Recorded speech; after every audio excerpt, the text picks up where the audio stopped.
Neo-Tego Games! Hey there folks, and welcome to Story Stripped Down, the show where we strip down the stories from movies, video games, and occasionally books to see what worked and what didn't work. I'm Drew from Neo-Tego Games, and I'm diving into a whole bunch of classic stories to see what writing skills I can learn from them. If you're interested in narrative structures and character development, please tap that follow button and join me on my learning journey. I am the swarm.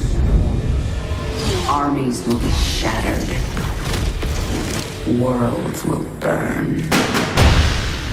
I've been playing real-time strategy games ever since the genre was defined by Dune 2 in 1992. And the single-player RTS campaign that continues to enthrall me time after time is Heart of the Swarm, the 2013 Zerg expansion for StarCraft II. Objectively, I have to admit that the writing has its cringe moments and is far from perfect, but subjectively, I'm a Zerg player and Kerrigan is my favorite StarCraft character, so needless to say, I love this game to pieces. As such, I'm probably going to have to spend twice the usual amount of time editing this episode to keep it under 20 minutes, maybe 30 minutes. StarCraft II, Heart of the Swarm, was released in 2013 by Blizzard Entertainment. Chris Metzen was the story director, with Brian Kerrigan as lead writer. The game was directed by Dustin Broder, and Tricia Helfer provides the voice of Sarah Kerrigan. Just as a warning, this episode is going to be a Zerg rush of spoilers, so you should probably play the games first. For a full understanding of Kerrigan's backstory, you'll need to start from StarCraft I, then Brood War, then StarCraft II Wings of Liberty, then finally Heart of the Swarm. You know, that's actually quite a few to go through, so maybe just find a summary video on YouTube if you haven't already played all these games. What will you sacrifice to have your revenge? Everything. Heart of the Swarm is all about a character's quest for revenge. Sarah Kerrigan was a powerful telepathic super soldier who was betrayed and abandoned by her boss, a dictator named Mengsk, and then captured by the alien Zerg and turned into a horrific half-human, half-Zerg creature known as the Queen of Blades. As the Queen of Blades, she helped the Zerg slaughter millions of people across multiple planets. At the beginning of Heart of the Swarm, Kerrigan has just been rescued by her boyfriend Jim Raynor and restored to a human form. Now free from Zerg corruption, Kerrigan feels a burning desire to seek vengeance against Mengsk. Raynor, however, wants her to let go of her hatred and asks for the two of them to just disappear and find some peace together. Before they can do so, Mengsk attacks them and Raynor is captured and reportedly killed. Kerrigan falls back on her plan to kill Mengsk, and to do so, she turns to the only force in the galaxy that could help her stand up to Mengsk, the Zerg. She retakes control of the scattered Zerg broods from planet to planet, culminating in a trip to the birthplace of the Zerg, where she enters an ancient spawn pool and is remade once again into an even more powerful Queen of Blades. Soon after, she learns two things. 1. An ancient evil has reawakened and will end all life in the galaxy. The Queen of Blades is foretold to be the one who can defeat it. 2. Raynor is still alive!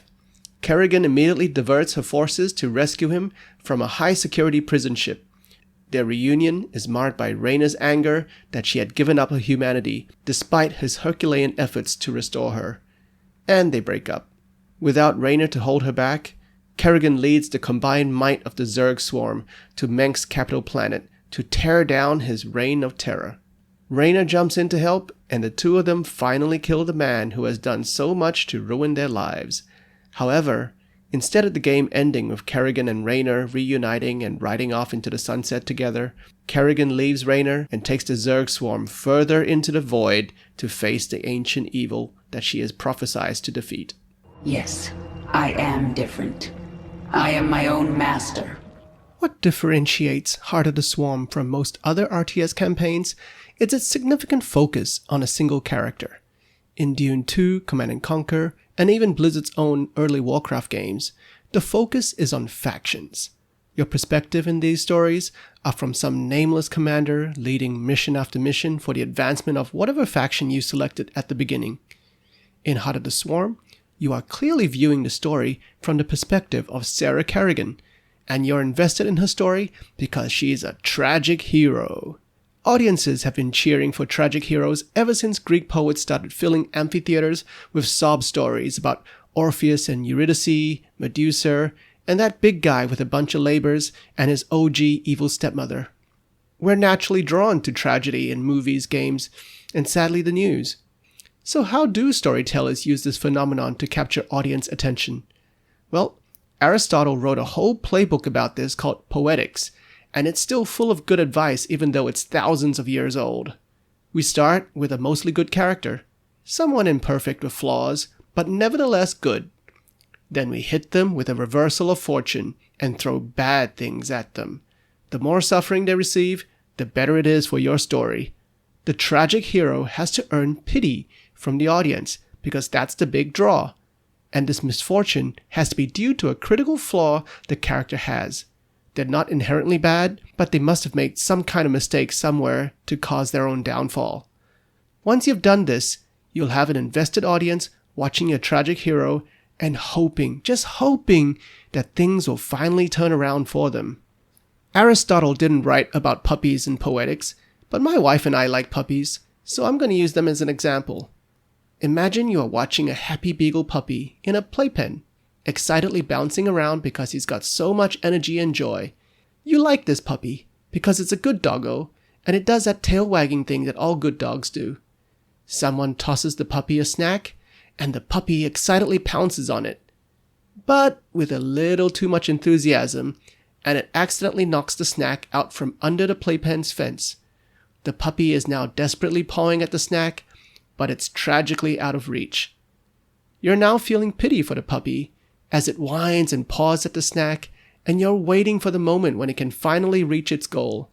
Your heart breaks even more when it starts doing that whole beagle puppy howl to call for help. This is the power of tragedy in storytelling. I heard about what happened with your friend Tychus.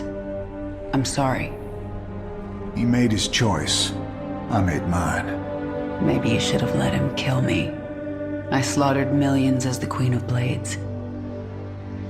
That wasn't you, Sarah. Leave the past behind, and let's focus on getting out of here. Since Kerrigan is a scary half-alien being with immense telepathic power, sharp claws, and an army of fanged creatures behind her, she might not be as outwardly sympathetic as a puppy with big eyes, floppy ears, and a squeaky howl. But what Chris Metzen imbued her character with instead is a tragic backstory. Kerrigan's backstory can be bucketed into two major identities. There is Sarah Kerrigan, the elite operative working for Mengsk. Later on, she gets betrayed and abandoned by him, and the Zerg painfully transform her into the terrifying Queen of Blades. Both of these identities involve Kerrigan being forced to slaughter entire planets. You'd think that after working for Mengsk, working for the Zerg would result in a different life, but her experience is just like this song by The Who. Meet the new boss, same as the old boss. Things just keep getting worse and worse for Kerrigan. So when Raynor restores her humanity and they make their plans to get away together, Kerrigan looks like she finally has a chance to control her own life and find some peace. And let's get this straight. After years of being manipulated into doing bad things, she deserves some peace. But Mengsk sends an army after her, and Jim is separated from her. She tries to rescue Jim, but her human allies are unable to assist her, and without the entire might of the Zerg swarm behind her, she's not powerful enough to rescue him by herself. What follows is the scene that makes the entire story work for me. Kerrigan is alone in Jim's shuttle, desperately trying to contact him. She's lost, she's broken, and she needs the only person in the world that she has an emotional connection with. Jim? Are you on this frequency? Jim, are you out there? I'm at the rendezvous. It's all clear here. I've been thinking about what you said. There's something dark in me, Jim. I need you. I need you to hear me right now. I love this scene. It's like one of the most powerful beings in the entire galaxy, but so lonely and so vulnerable. Then she hears on the radio that Raynor was executed, and that's when she completely loses any hope for peace and salvation. She swears vengeance on Mengsk and proceeds to sacrifice the rest of her humanity in order to gain the power she needs to defeat Mengsk, even if that means becoming the Queen of Blades again. And that's why she's such a tragic character. Her life is just constant suffering without much respite, and she'll even take on more pain in order to do what she feels is for the greater good. A key element of the tragic hero is that they must be innately good. Tragic heroes can have character flaws and make mistakes, but they must be good people at heart. Kerrigan is often depicted as a wrathful queen who crushes her enemies with brutal efficiency and a lax attitude towards collateral damage. But Kindrigan and Metzen also reinforce Kerrigan's goodness with little scenes where she is able to dial back her anger. After defeating General Warfield's forces on Char, she allows his injured forces to retreat safely, even after he insults her. When she invades Korhal, she deliberately avoids civilian areas to reduce casualties, even though it means risking her own chances for victory. With Kerrigan as a template, here are the 3 steps to building a tragic hero. You make them good, because we have to like these characters in the first place. Then you make them suffer, because of factors beyond their control, because the audience has to pity them. Then you give them the strength to take the pain and continue being good, because they have to be heroic. Once you have all these 3 basic traits, you've got yourself a tragic hero. Angel from Buffy the Vampire Slayer is another example of a tragic hero being constructed with these elements. Angel is cursed to be a vampire with a soul, so he feels remorse for all the evil he has done. He's not allowed to experience a moment of true happiness, or he'll lose his soul and become an evil vampire again. Despite this bleak existence, he exhibits resilience and pushes on as a champion for good, fighting evil and helping the helpless.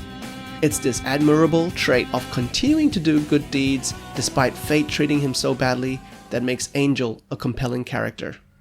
But you will do anything to have your revenge. Anything. Are you getting a sense of deja vu? Does it sound like I've played this line before?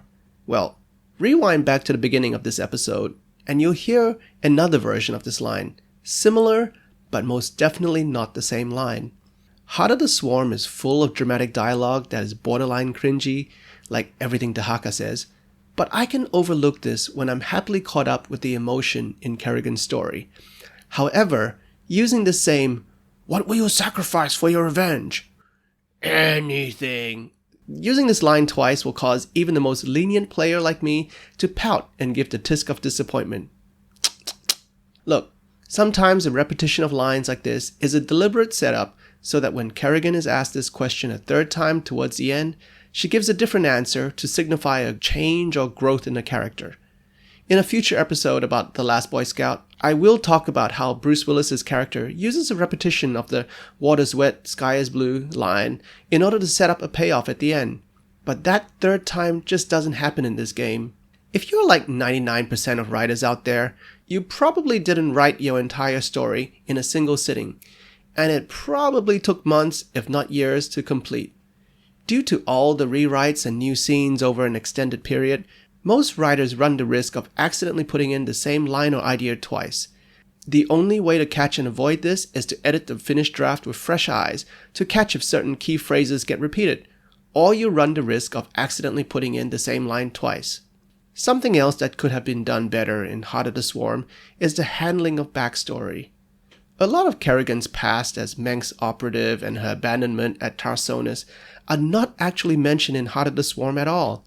Thus, a lot of her tragic backstory relies on the audience having played StarCraft and Wings of Liberty, and if this is the only StarCraft game you've ever played, you will probably be left wondering, what is Kerrigan's beef with Mengsk? Because there is zero explanation of their history in this game. While you don't exactly need a crawling text sequence to lay down her entire history to start the story, some references would be good to establish her character. I feel the writing here is a bit too presumptuous that the audience already knows the story very well, and that risks downplaying Kerrigan's tragedy. Even a simple throwaway line from one of the lab technicians saying, "The subject has frequent nightmares about her abandonment and subsequent capture by the Zerg." Or Kerrigan telling Raynor, "Mengsk betrayed us, left me to die, and spent years hunting you across the sector." Any of these would have helped a lot. I kill. I take essence. Oh, and have I mentioned that Dehaka's non-stop babbling about collecting essence gets really annoying? I'm sure he is supposed to represent the Zerg value of constantly evolving oneself like an alien version of Angela Duckworth's TED Talk about grit, but the theme of evolution is already covered enough by characters like Abathur and Zervan. We really didn't need Dehaka. There is a recent trend in stories to over-iterate plot points and themes because audiences are losing attention spans, but my personal belief is that it's a self-fulfilling prophecy. If you keep force-feeding your themes to your audience, their attention spans will get shorter. But if you respect your audience enough to let them figure it out themselves, they'll lean in and pay more attention. Okay, let's sum up what I've learned from StarCraft II: Heart of the Swarm. 1. Tragic heroes are awesome, and you can create one by taking a good character, giving them an unfair amount of suffering, and making them resilient enough to take the pain. 2. Always edit the would-be final draft of your script with fresh eyes, either your own or a trusted editor's, or you'll run the risk of accidentally putting in the same line 3 times. 3. Don't underestimate your audience and force-feed them your themes. Let them connect the dots for themselves. 4. I'm pretty sure this is the only campaign in the entire StarCraft franchise that passes the Bechdel test, in that Kerrigan, Isha, and Zagara engage in multiple conversations that aren't talking about Kerrigan's boyfriend Raynor. Yes, they're Zerg creatures, but I'm pretty sure they identify as female, and Zagara is a brute mother after all. Thank you for listening to the show. If you enjoyed the way I dig into stories, please follow for more story strip downs. I'd love to see your thoughts on StarCraft II: Heart of the Swarm, so please drop a comment and tell me what you think. In next week's episode, I'm going to be hosting my first guest in this series, and we'll be talking about The Other Guys and its take on the buddy cop genre. If you can, watch it now so that you'll be up to speed when we analyze it next week. This episode of Story Strip Down is written, produced, and hosted by me, Drew Pan. If you'd like to connect with me, you can find me on X as NeoTeagle Games. That's NeoTeagleGames. You can also find my game Gloom and Doom on Steam and all major consoles. It's a horror comedy visual novel about an ancient wraith and a teenage antichrist trying to prevent the apocalypse. If horror fantasy is not your thing, try my comedy novel, Toxic Boss Fight, available on Amazon. This one's about office politics and the quest to find meaning at work. Take care, everyone! Keep on reading and writing!